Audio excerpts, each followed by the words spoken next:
جی جناب، السلام علیکم۔ حاضر خدمت ہے آپ کے سامنے علامہ اقبال کی نظم حضرت انسان کی تشریح کے ساتھ۔ حضرت انسان علامہ اقبال کی یہ بہت ہی خوبصورت اور مشہور نظم ہے۔ جہاں میں دانش و بینش کی ہے کس درجے ارزانی، کوئی شے چھپ نہیں سکتی کہ یہ عالم ہے نورانی۔ کہہ یہ رہے ہیں کہ جی دانش عقل مندی کو کہتے ہیں، بینش دور اندیشی کو کہتے ہیں، عقل مندی سمجھ فہم دور اندیشی، ارزانی ارزاں کہتے ہیں سستے کو، فراواں ہو۔ تو کہنا یہ چاہ رہے ہیں اقبال کہ دیکھیں اس دنیا میں، اس کائنات میں جو عقل و فہم و سمجھ ہے وہ خاصی فراواں ہے۔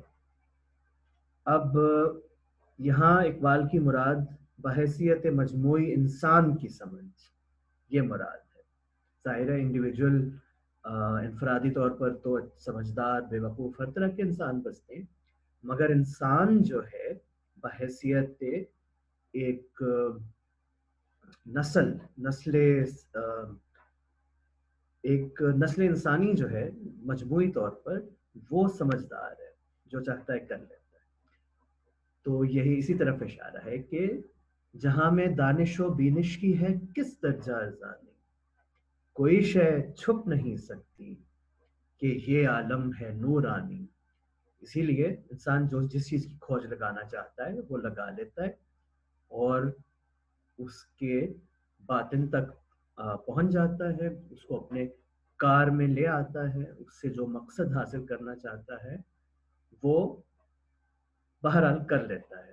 یہاں بھی غور کریں، انسان سے مراد بحیثیت مجموعی انسان خاندان انسانیت ہے۔ انسان کا اس میں آپ پورا تسلسل زیر نظر رکھیں کہ جب سے انسان وجود میں آیا ہے اور آج کے دن تک، اگرچہ اس چیز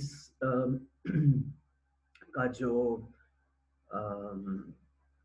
مظہر ہے وہ گاہ گاہ ہمیں انفرادی طور پہ انسانوں کی زندگیوں میں بھی دکھائی دیتا ہے۔ کوئی شے چھپ نہیں سکتی کہ یہ عالم ہے نورانی، تو یہ اسی نور سے، روشنی سے یہ عالم یہ عالم اس میں نور پھیلا ہوا ہے، یہی روشنی ہے۔ اور یہ روشنی کیا ہے؟ یہ وہ جو دانش و بینش کی فراوانی ہے نا، وہ روشنی کر رہی ہے ہر چیز سے۔ کوئی دیکھے تو ہے باریک فطرت کا حجاب اتنا، نمایاں ہیں فرشتوں کے تبسم ہائے پنہانی۔ اب دوسرے مصرے میں کیا کہا کہ جی نمایاں ہیں فرشتوں کے تبسم ہائے پنہانی، کہ پنہا تبسم یعنی جو چھپی ہوئی مسکراہٹ ہے فرشتوں کی، وہ بھی نمایاں ہے اگر کوئی دیکھے تو۔ مومن تو فرشتے نظر نہیں آتے نا، اور ان کی مسکراہٹ تو نظر نہیں آتی، لیکن اقبال کہتا ہے اگر آپ دیکھنے والی آنکھ رکھتے ہیں، جن لوگوں کو نظر آ جاتی ہیں چیزیں، وہ علم کے کسی بھی شعبے سے ہوں، عشق کے شعبے سے ہوں، انسان بحیثیت مجموعی ایک نسل کے طور پر اس کو یہ چیز بڑی واضح نظر آتی ہے۔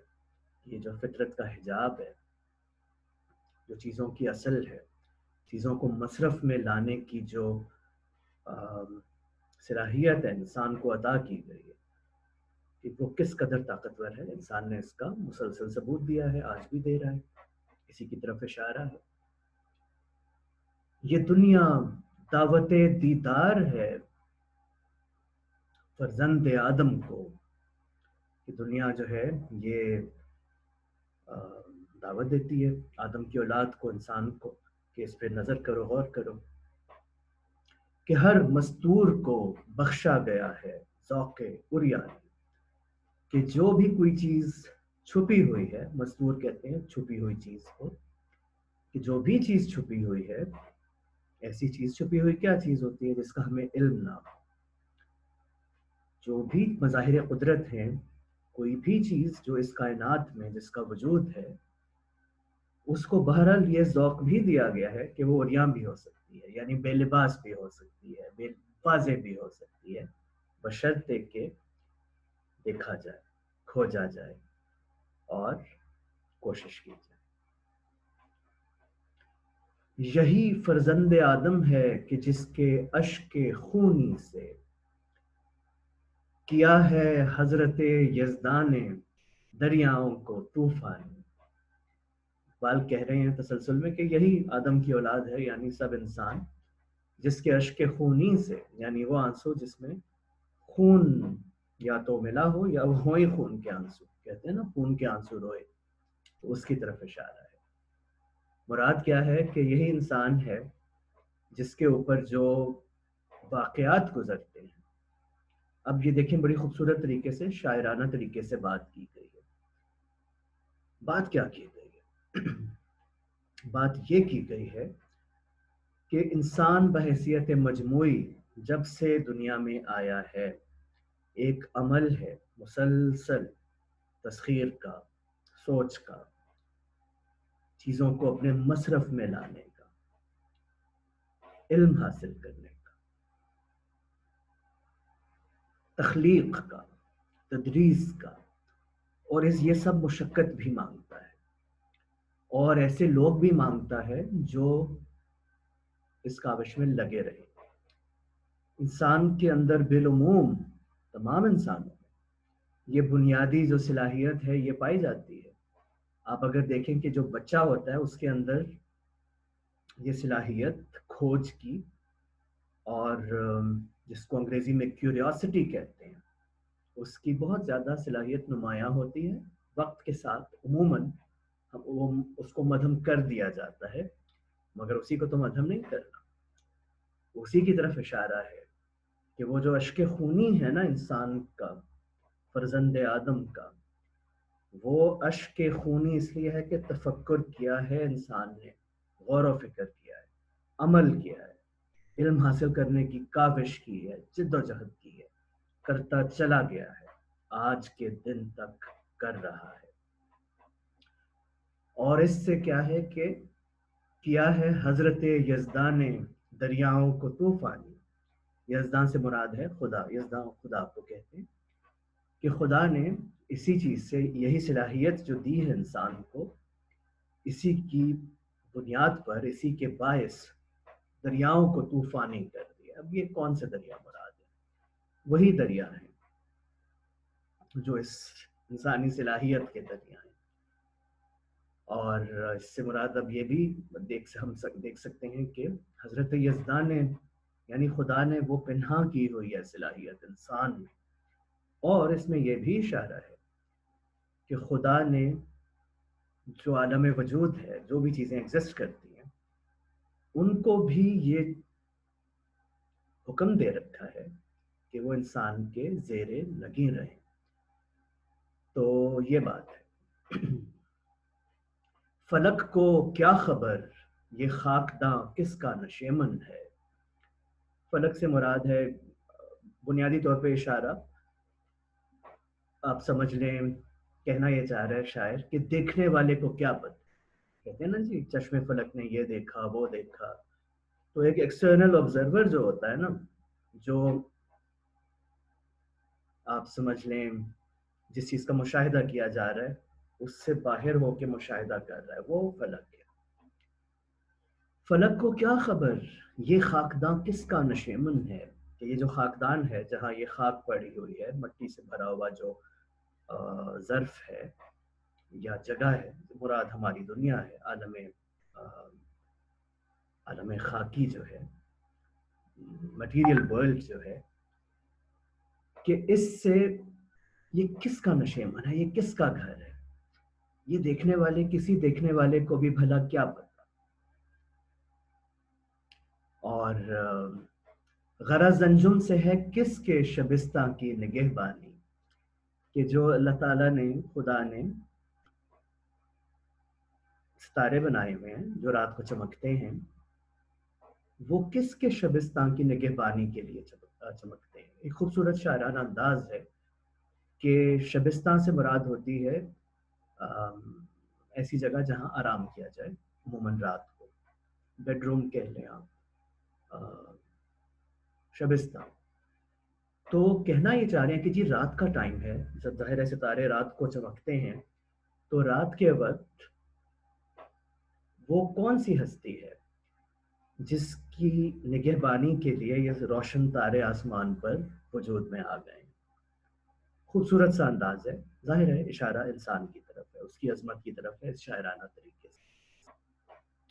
اور یہ اس کا مقطع ہے بڑا خوبصورت: اگر مقصود کل میں ہوں تو مجھ سے ماورا کیا ہے.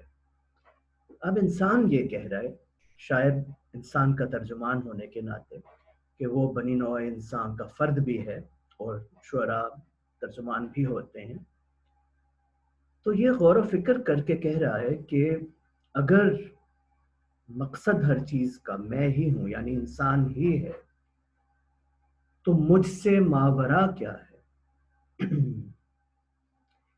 تو بیونڈ می کیا ہے؟ میرے علاوہ، مجھ سے بالا ایک طرح سے کیا ہے؟ کیا ہے؟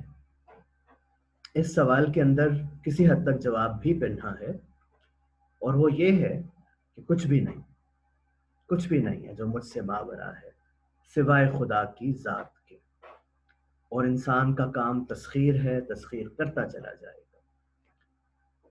میرے ہنگامہ ہائے نو بنو کی انتہا کیا ہے؟ کہ انسان کے جو ہنگامے ہیں، جو انسان کی کاوشیں ہیں، کوشش ہے ہر طرح کی، مختلف طرح کی، مختلف اصناف، مختلف پہلوؤں سے کوشش کرتا ہے انسان، کوشش ہر طرح کی، انواع و اقسام کی. ہنگامے ہیں نا یہ. تو کہہ رہے شاعر کہ یہ جو میرے ہنگامہ ہائے نو بنو ہیں، یہ آخر کہاں تک جائیں گے؟ میں کہاں تک جاؤں گا؟ میں سے مراد ہے انسان، بنی نوع انسان. میری آخری منزل کیا ہے؟ تو یہ بہت خوبصورت نظم بھی ہے اور شعر بھی ہے جو اس کا مقطع ہے، جہاں پنچ لائن ہے. اور اس کو دیکھنے کے دو انداز ہیں. ایک یہ ہے کہ اگر آپ بالفرض یہ سوچیں کہ کوئی شخص یا کوئی سوچنے والا خدا کی ذات پر یقین نہیں بھی رکھتا، تو بھی وہ یہ تو کہتا ہے کہ اس وقت سب سے طاقتور جو من حیث من حیث المجموعہ جو چیز وجود میں ہے، جو زندہ چیز ہے، نسل، وہ انسان کی ہی ہے. کہ انسانی تاریخ اور اس کی گواہ ہے، اور جتنے بھی تاریخ سے شواہد ملے ہیں کہ انسان سے جو چیز ٹکرائی ہے، جس چیز کو ہومو سیپینز کہتے ہیں، نسل انسانی، وہ ختم ہو گئی ہے. بات ہے بنی نوع انسان سے جب ٹکرائی ہے تو، اور وہ کس قدر اس کا ایک تعمیری ذوق رکھتا ہے وہ انسان، آدم کی اولاد. کہ دیکھیں کس قدر انسان کا ارتقائی سفر ہے، کہاں وہ غار میں رہتا تھا، کہاں آج یہ ہم یوٹیوب پہ یہ لیکچر جو ہے، یہ گفتگو کر رہے ہیں. تو یہ اس کے مضمر امکانات ہیں نا. اس کا تو ہر کوئی قائل ہے، چاہے خدا کی ذات پہ یقین ہو یا نہ ہو. اور دوسرا پہلو اس کا جو اقبال کے زیر نظر تھا، وہ بہرحال اسلامی پہلو کے ساتھ مطابقت رکھتا ہے، اور وہ یہ ہے کہ جو اللہ تعالیٰ نے انسان کی تخلیق کا قصہ بیان فرمایا ہے، اس کے اندر اللہ تعالیٰ نے خلیفہ اپنا، نائب، خلیفۃ اللہ فی الارض انسان کو بنایا، اس کا اعلان فرمایا، فرشتوں سے سجدہ کرایا. تو مقصود کل، یہ جو امتحان ہے، جب تک انسان، بنی نوع انسان آباد رہے گی، اس کا سارا مقصود کل انسان ہی ہے. انسان کا ہی امتحان ہے، انسان نے ہی کچھ کرنا ہے. تو یہ پہلو بھی ہے. تو یہ نہایت خوبصورت کلام ہے علامہ اقبال کا. اور جیسے میں نے عرض کیا تھا اس کی تشریح سے پہلے والی ویڈیو میں، کہ یہ اقبال کی جو سوچ و فکر ہے، اس کو سمجھنے کے لیے خاصی معاون ہے، کیونکہ یہی جو پیغام ہے نا، یہی اقبال کے دیگر شعری مجموعوں میں، غزل میں، نظم میں ادھر بھی ملتا ہے، اور مجموعی تاثر یہی ہے جو اقبال قاری کے ذہن پہ چھوڑنا چاہتا ہے، کہ خودی کیا ہے، سیلف ریئلائزیشن، انسان کا اپنے مضمر امکانات کو باہر لے کے آنا، اس سے اپنے مصرف میں لے کے آنا، تسخیر کرنا، یہی خودی ہے۔ تو بہت شکریہ ساتھ دینے کا، یہ ذرا تشریح لمبی ہو گئی، مگر یہ متقاضی تھی کہ اس کا تھوڑا سا اس کو طول دیا جائے۔ بہت شکریہ ہمارے ساتھ رہنے کا، آپ سبسکرائب کیجئے اور اس طرح کی دیگر چیزیں بھی سنتے رہیے۔